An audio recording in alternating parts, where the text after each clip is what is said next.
participation in this event. So I'm going to present the course, and I apologize for the majority of the people here who know about it, but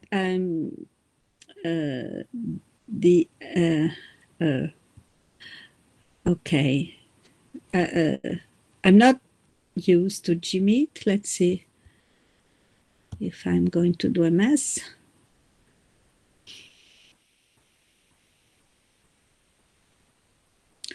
Why can't I present just... my goodness.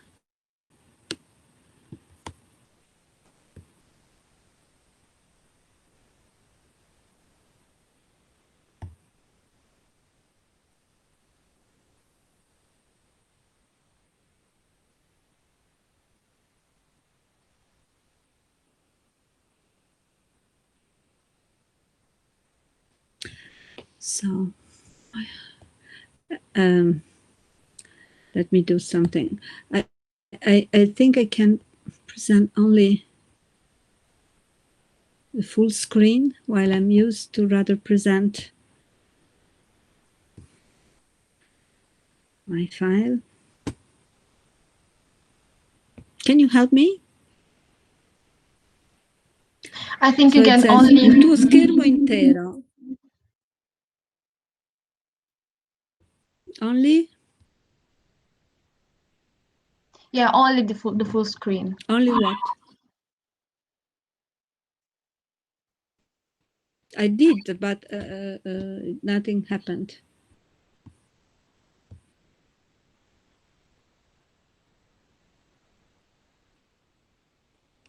Okay. Do you see something? Yes. Yep. You do? Oh, I don't see the presentation anymore, but anyway, it doesn't matter. Okay. I don't see you, but I assume that you are there. Okay. So I'm going to give you a quick outline of the MA Language and Mind, Linguistics and Cognitive Studies. Last year we had a very nice open day, so we try to follow a bit that experience and to follow the same schema that we had last year. So also because the information you want to give is essentially the same in general. So first of all, I'm going to tell you what the main topic of the program is. Essentially, we are going to study, to address the study of language by considering it, as I say here, a fundamental human cognitive capacity. And this is a capacity that we all become aware of when we observe a child who just starts speaking in his or her childhood spontaneously, okay? And during the first year and a half, 2 years, language explodes. And so we experience this as, it looks something normal to us, but in fact is a kind of miracle. And so this is the manifestation of a fundamental, as I say, human cognitive capacity. Of course, when we are free of forms of pathology, and when there is an adequate, as I say here, social linguistic environment, namely an adequate the input, an adequate linguistic context.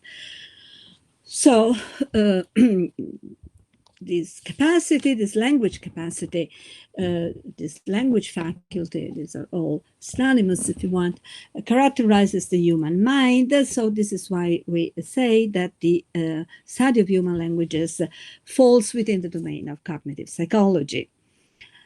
So we give crucial importance in the program to the acquisition of tools to provide precise descriptions of linguistic properties, and in general, from a comparative perspective, so considering properties of different languages and how they can shed light on properties of this more general language faculty. And so we do so by using different methods of descriptions, first of all, but also maybe experimental methods, and also corpus studies. But the point is that, first of all, we try to develop in our students the capacity to develop this analysis through the use of explicit formal tools, both on the syntactic level, on the level of semantic interpretation, and for phonological analysis.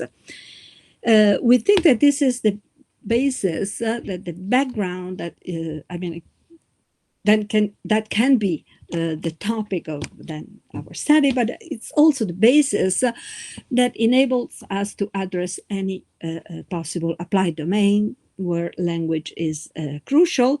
So, for instance, from types of language acquisition, so we devote a lot of attention to language acquisition, also different modes, as we say, of language acquisition, like first or second language acquisition, bilingualism, multilingualism, and so on, forms of language pathologies, and also other types of applications, such as the computational applications that use natural languages. The logical structure that is manifested by natural languages also has a central role in the program, because it contributes directly to a characterization of this human cognitive capacity, and also the philosophical and epistemological status of this faculty of the human mind complete the fundamental ingredients, as I say here, that design this program, okay?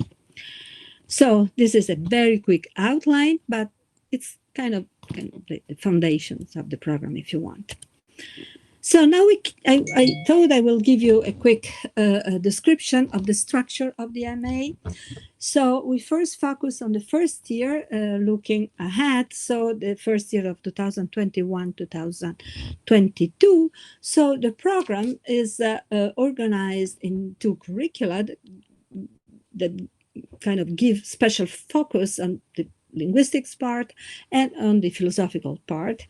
So, but the first year has a kind of backbone, if you want, which is common to both curricula. So that the students of our MA have indeed a common background.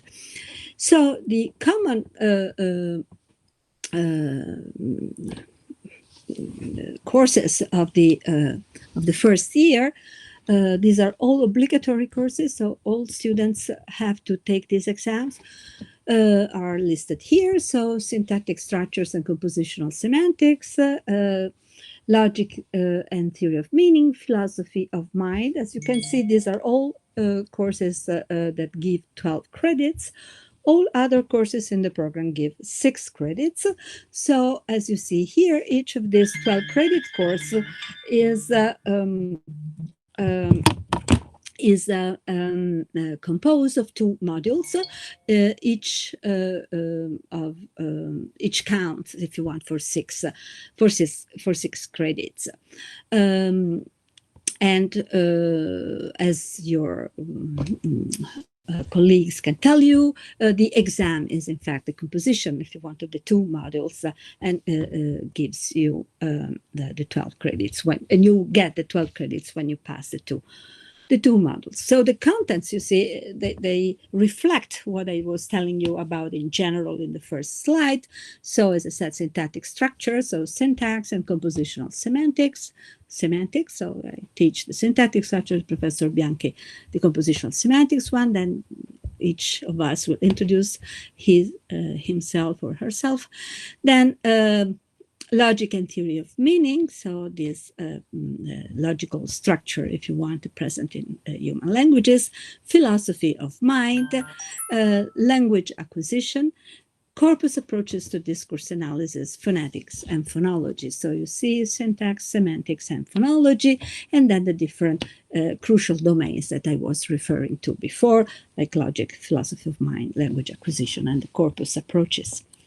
So given this backbone, then there is you find the only choice that, sorry, but I have a problem with the telephone. I should close it. Here it is. Okay, the only choice in the first year, depending on the curriculum you choose. So in the linguistics and cognition curriculum, you have the course Linguistic Analysis and Multilingualism. And in the philosophical curriculum, so philosophy and cognition, you have a choice. So the first choice, main choice curriculum, linguistics or philosophy, and then within the philosophical curriculum, you can choose between philosophy of psychology or methodology of research in cognitive and social psychology. So you see the names of the professors, but I won't tell you about that because each of us will introduce him or herself, as I said. Okay, then from this first year, you move to the second year, and the second year is kind of the mirror image. All courses are, in fact, courses dedicated to the curriculum of your choice. So for the linguistics and cognition curriculum, this is what you have. You have essentially 4 exams, so 24 credits that you can choose among this, among these blocks, so to speak. So from the 1 exam from this first block, 1 for this second one, 1 from this one, and then you have an obligatory choice if you want, which is computational linguistics that we think that all of us should do, much as the courses of the first year. Okay. So now, as you can see here, you have then 12 credits of which in the study plan that you find online and so on is referred to as chosen by the student activities. This means 2 exams. So what we suggest is that you pick these 2 exams from those that you have not selected among the exams of these possible selections, or you can pick your exam from the other curriculum. So if you are in the linguistics and cognition curriculum, you can pick 1 exam from the philosophy and cognition one, and the other way around. If you're in the philosophy and cognition one, you can pick from the linguistics and cognition one. And so this for the 12 credits. So here is the second year for the philosophy and cognition curriculum. Here you have less choices. So there's again the 4 exams, and then the free choice, these so-called chosen by the student activities that I just described. Okay. Then the rest of the second year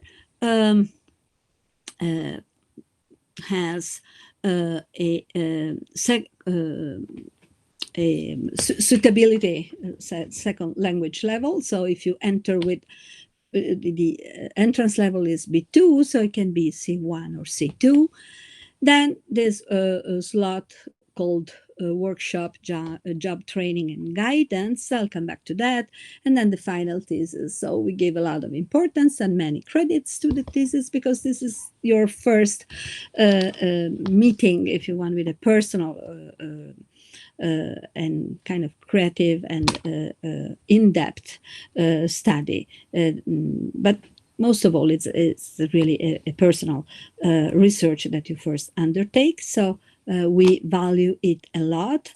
And since we value it a lot, we give many credits to it, but we also give 3 more credits that in a way, in our mind, belong to the final thesis slot, namely in order to have these 3 credits, you will have to present the ongoing work for the preparation of your MA thesis in a dedicated seminar for that. Okay, and this is something that it's important because it's a chance that you have to present your own work, maybe for the first time, and to an audience that is ready to understand it and to comment on it. And this is also a good exercise to learn also the scientific interaction.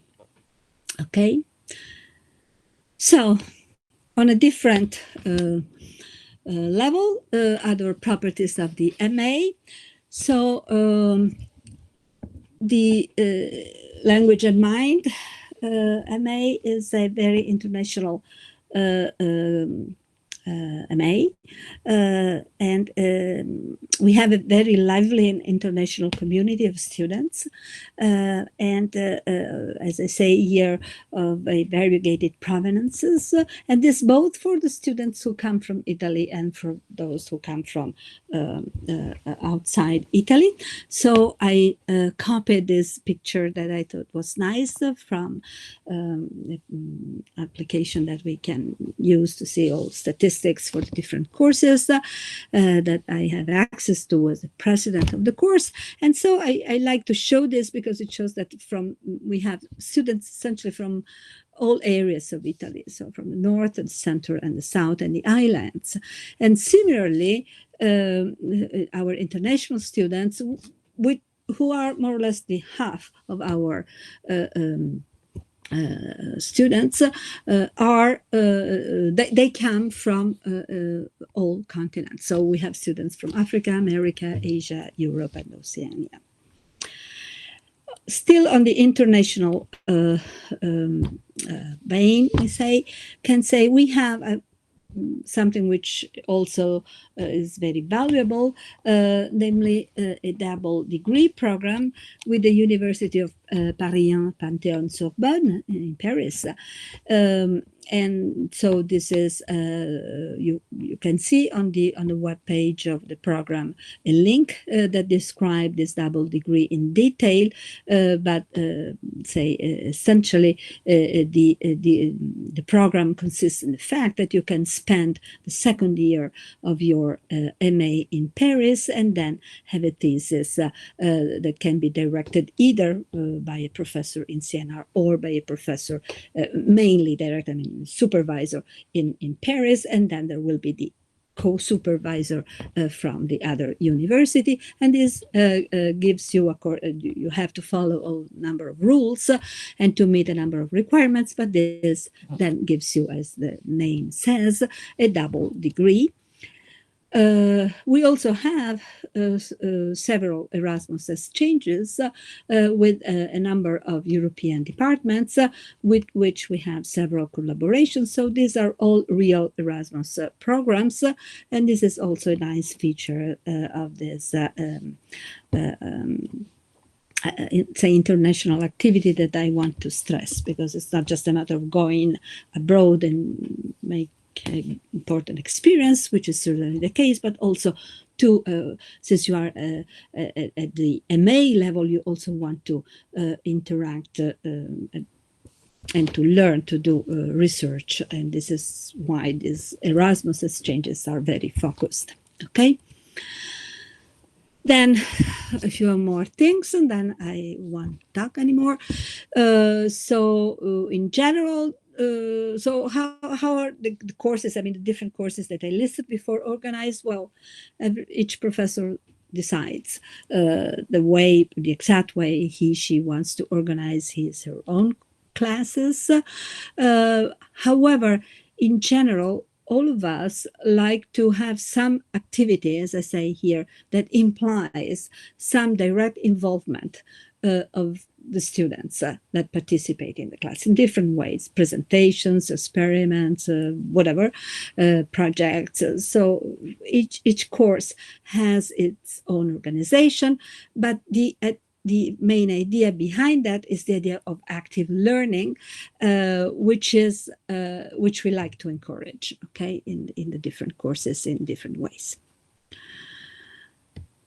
Okay. Oh, yes. I copied a slide from last year Open Day, and now it's light gray because I'm not going to read it or comment on it. But essentially, the content of those lines can be summarized in this line here. Namely, last year we hoped that we were going to be able to meet the expectations of a hard and completely new experience. I mean, we were experiencing the pandemic, and last year in May it was just beginning. I mean, we had done already some online teaching, but this was really just began in the month of March.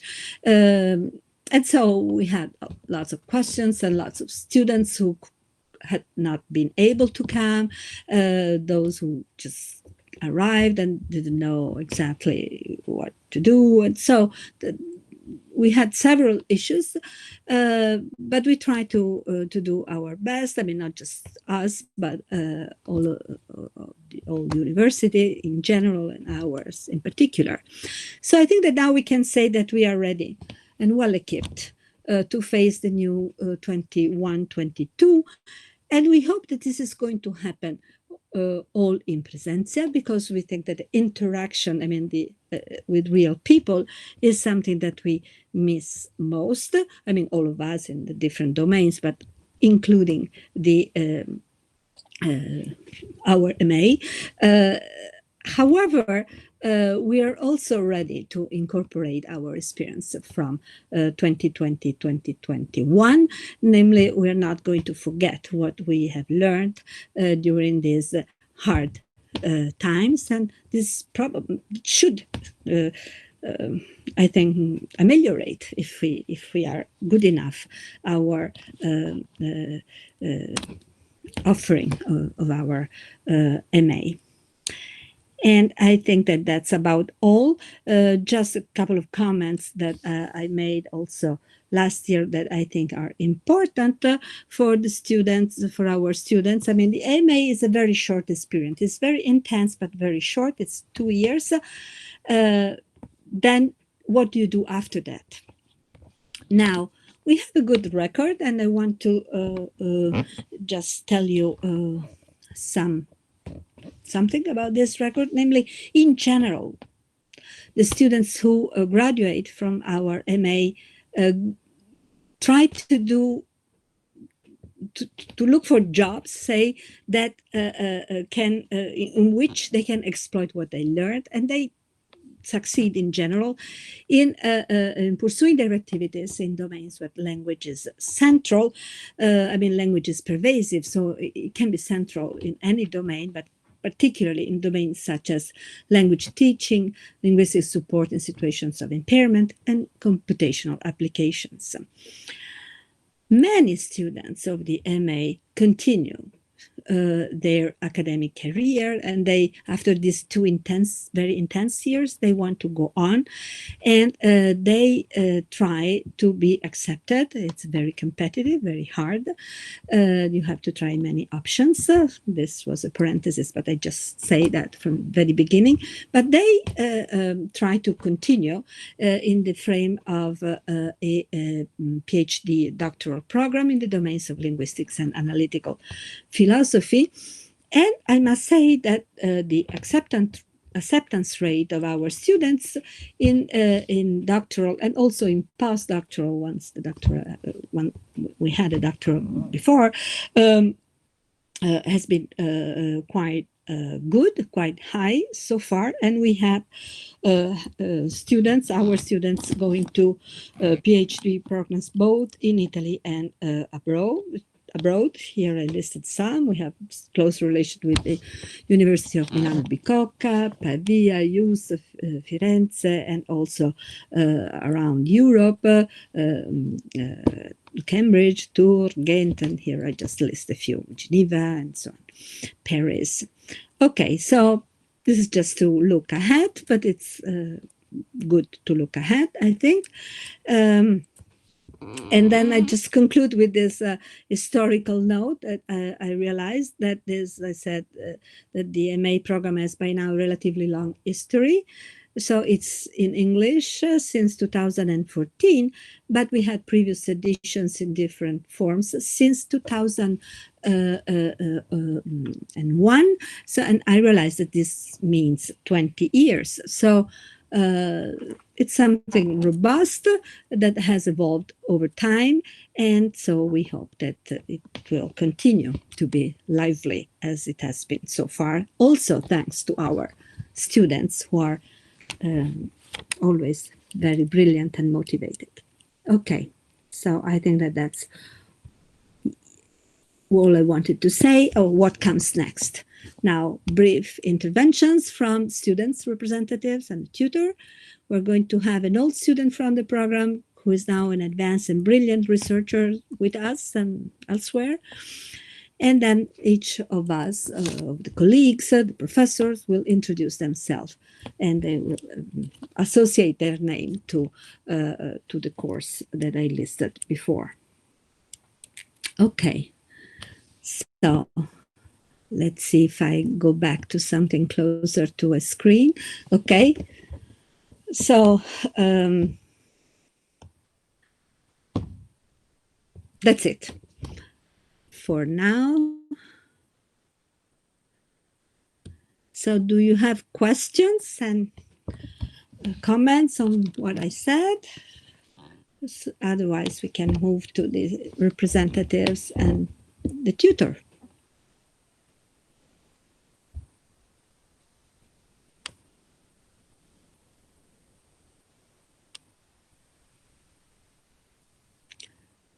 So Valeria, do you want to have your presentation?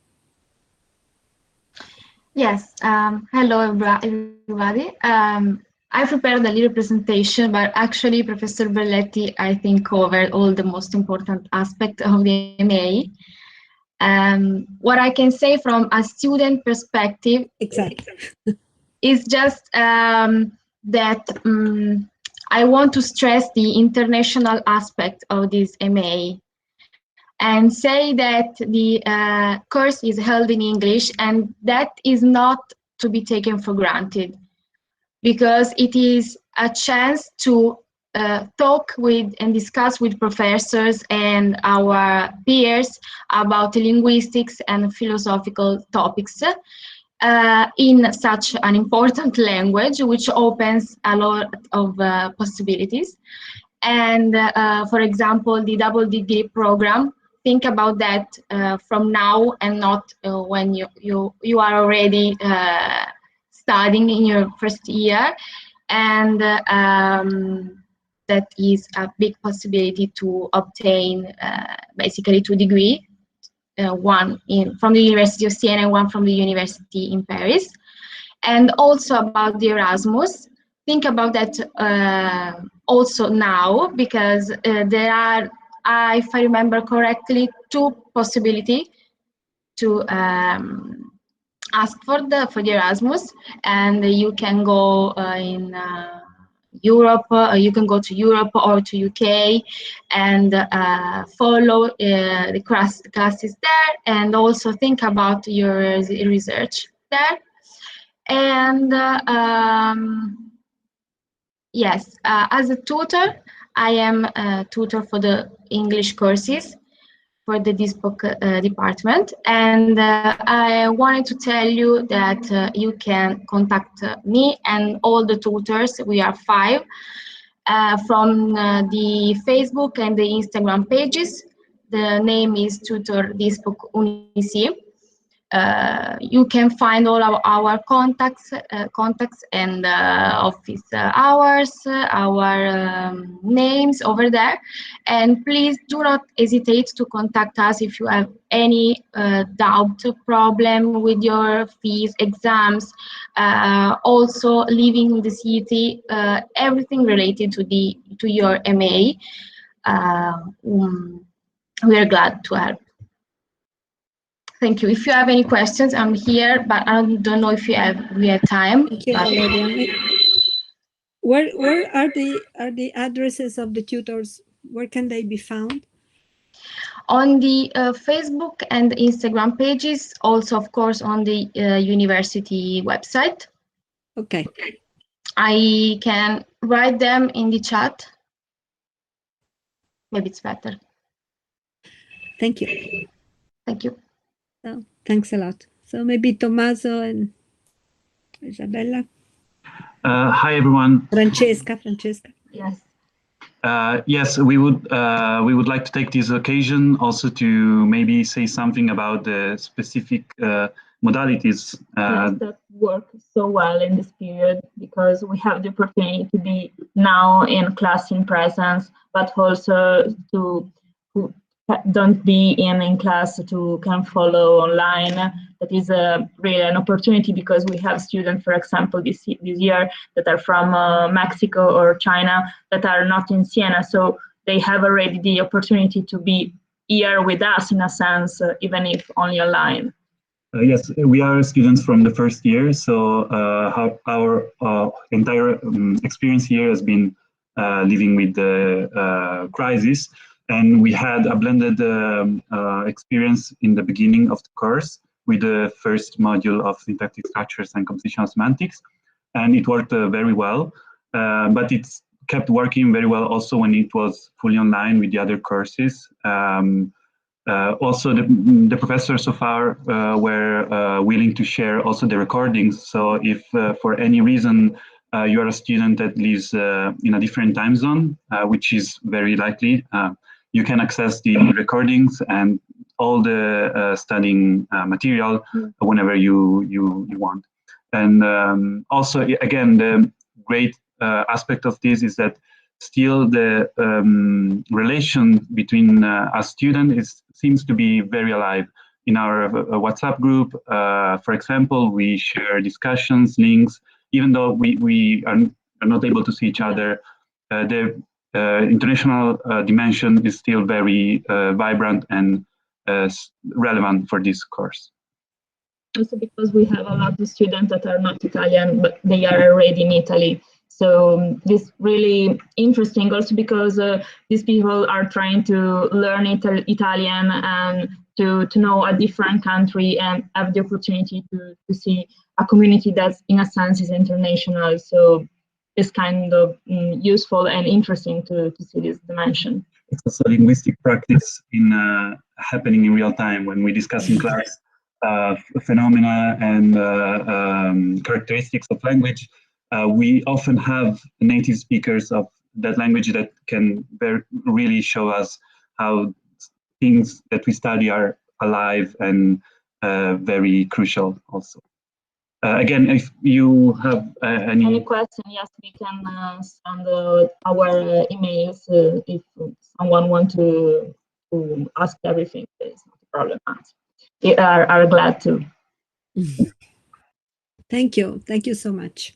It's very important what you said concerning the possibility of having lively feedback from different languages. I mean, it's not just a nice international community, but also an opportunity for research. And this is very important to appreciate. Thank you.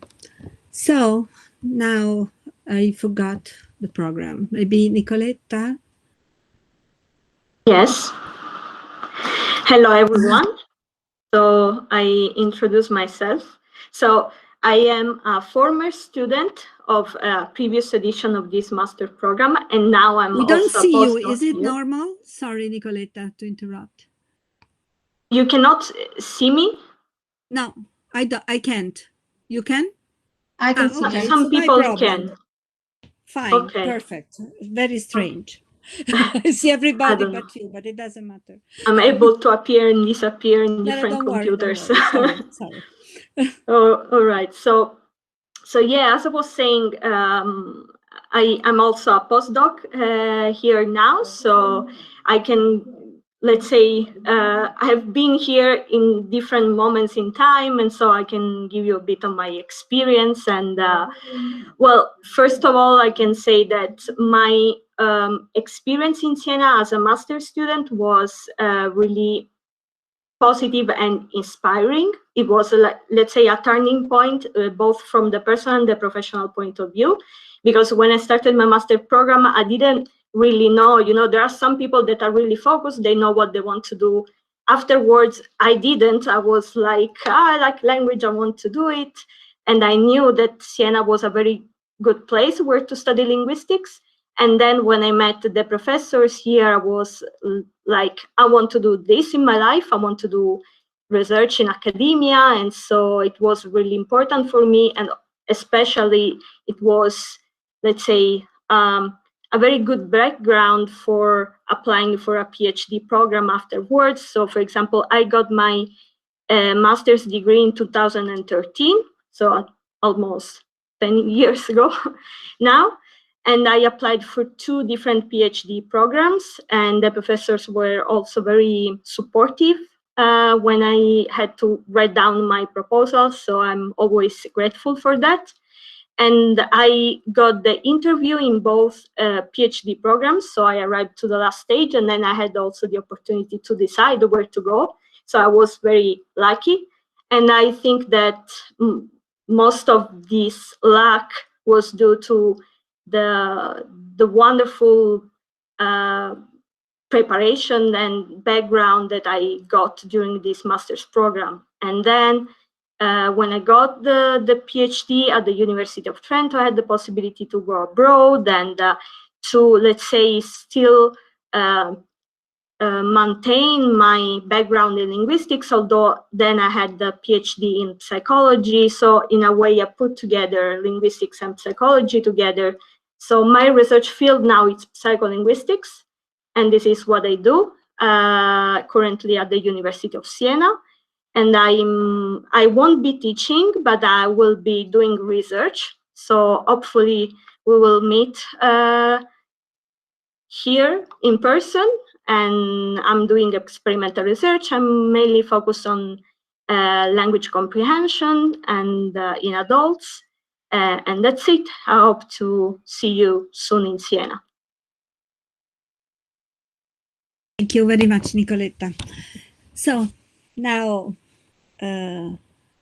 we have more or less 15 minutes to introduce all the faculty. So please go ahead in some order,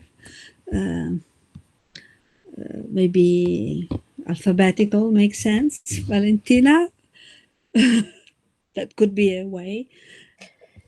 Okay, so my name is Valentina Bianchi, and I teach in the first year, let's say the second module of the course Syntactic Structures and Compositional Semantics. Professor Belletti teaches the first part on syntactic structures, and I teach compositional semantics. So essentially, let's say in this module, you first learn, let's say, or go deep, let's say, into the syntactic analysis of natural language sentences in order to understand how they are structured. And then in the second part of the module with me, you study how one attributes, let's say, a meaning to these complex syntactic structures. And then I also teach an advanced course in semantics in the second year, which is optional for the linguistics and cognition curriculum, and is, let's say, regular for the, at least as of now, for the philosophy and cognition curriculum. So I think it's not really useful now to go into the technical details, but I can say that my module is sort of, let's say, at the crossroads between syntactic structures on the one hand and philosophy of language on the other. Okay. Thank you. Thank you so much. Maybe Giuliano, no, sì, Bocci, alphabet.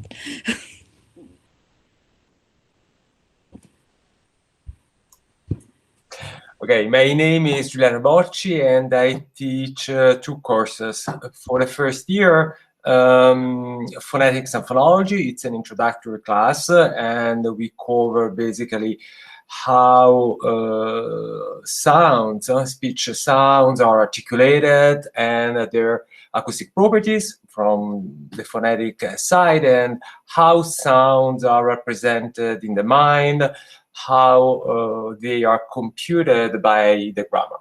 And for the second year, I will start, I think in 2 years, a new class on the interface between intonation, rhythm in speech, and the syntactic structure of languages. Thank you. Thank you so much. Cristiano, Casey? Yeah. I'm going to teach in the second year, Computational Linguistics class. So apparently it's a technical course. That's why it's the second year. It's not really technical. It deserves some attention, but you don't need to be a computer scientist. We will start with corpora exploration. We will try to deal with some level of annotation. You should be able at the end of the course to query any kind of corpora to extract the linguistic information you might be interested in.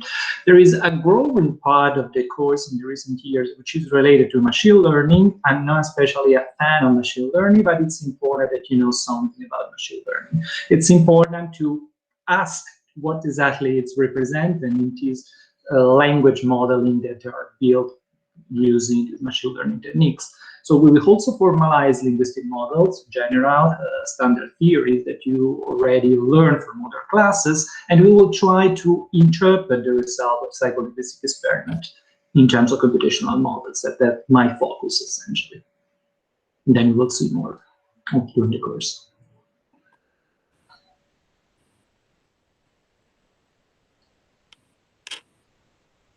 That's it. Thank you. Thank you. Then Alison, thank you so much, Cristiano. Alison Duguid. Okay, my name is Alison Duguid. I teach a course which is called Corpus Approaches to Discourse, and we have quite a lot of hands-on work looking at how to interrogate a corpus using software, and people do a little project, which is a first step into thinking of yourselves as researchers. You get an introduction to the kinds of language research that can be done using corpora, and that's in the second term of the first year. Thank you so much. Now, if I'm good enough with the alphabet, is Stefano Guidi. Hi, my name is Stefano Guidi. I teach research methodology of research in cognitive and social psychology. It's a first year. It's at the first year in the philosophy curriculum as an optional course this year, and it's also optional in the second year of the linguistics curricula. In my course, I will try to give students an introduction to research methods that are used in psychology, covering basics of experimental design and experimental research, and giving some in labs activities in which I will try to have students analyze some data of experiments, famous or less famous, just to get them acquainted to using statistical software for analyzing data from research experiments. Thank you. Thank you very much. Thank you. Vincenzo Moscati. Hi, everybody. My name is Vincenzo Moscati. I teach 2 courses. One is a first year course, and it is language acquisition. And then next year, the second year, I teach psycholinguistics. So basically, language acquisition and psycholinguistics are 2 sides of the same coin. So we are first looking in the first year on how children converge on their adult language. So what is in their linguistic nature, what is innate, and what need instead to be acquired. And then later on in psycholinguistics, we're going to see a different level of linguistic representation, how adults process language. Thank you very much. Now, Patrizia Pedrini. Hi, my name is Patrizia Pedrini, and I teach 2 courses. One at the first year, it's called Philosophy of Psychology, and the other one at the second year, and its name is Advanced Topics in Philosophy of Mind. And the focus of the first is mainly regarding philosophical questions that can be raised in analyzing a variety of psychological phenomena, and particularly cognitive phenomena. Whereas the second course for the second year has a strong focus on inner speech and self-knowledge and the interplay between these two phenomena. So that's all. You'll be welcome. Thank you very much. Thank you, Patrizia. Now, Salvatore Pistoia Reda. Yeah, hi everyone. My name is Salvatore Pistoia Reda. I also teach two courses. One is the second module of a course that is entitled Logic and Theory of Meaning. My module is Theory of Meaning.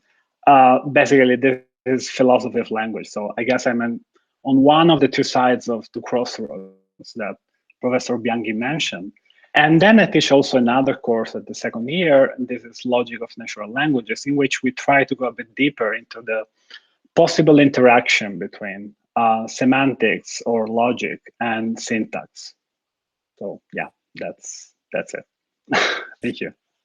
Thank you, Salvatore. So we don't have the other half for practical reasons of logic and theory of meaning, which is the logic, but we know that this is an important course in the program at the crossroads again. Okay, so now Luigi Rizzi.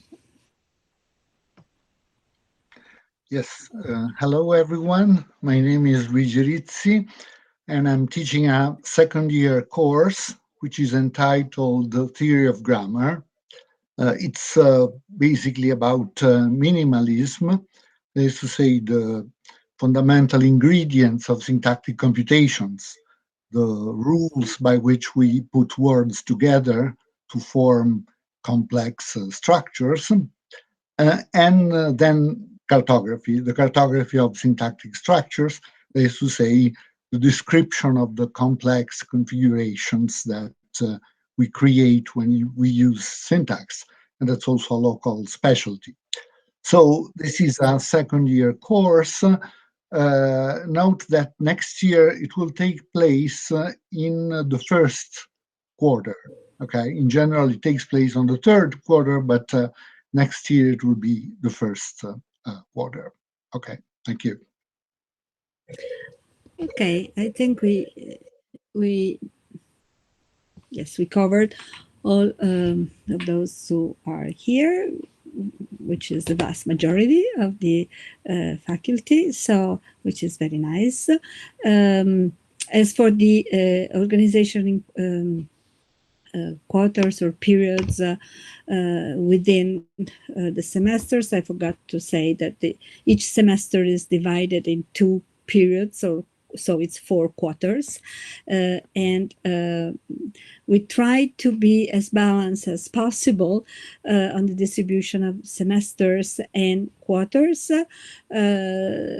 Sometimes it's better than others, so we do our best to what we try to do is not to have courses for the second year after the third period. Namely, we tend to conclude the courses of the second year at the third quarter, so that you are free from the fourth quarter, so say from now, May on, to essentially do work for your thesis, which is something for which you need the time and a free mind. Okay, so I didn't say what I teach. I did just very quickly.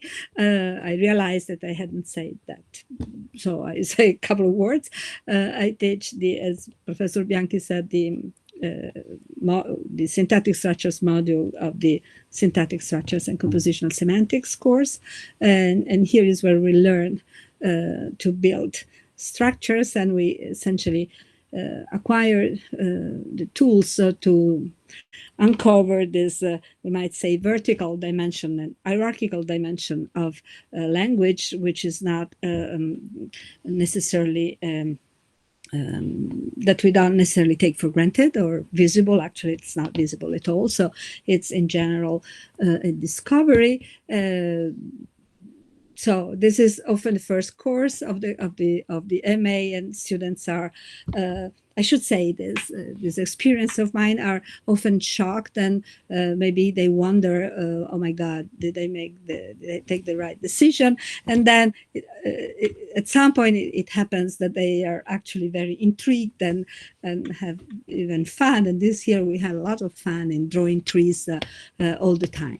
So I find this always very nice, and I hope that it will continue to happen.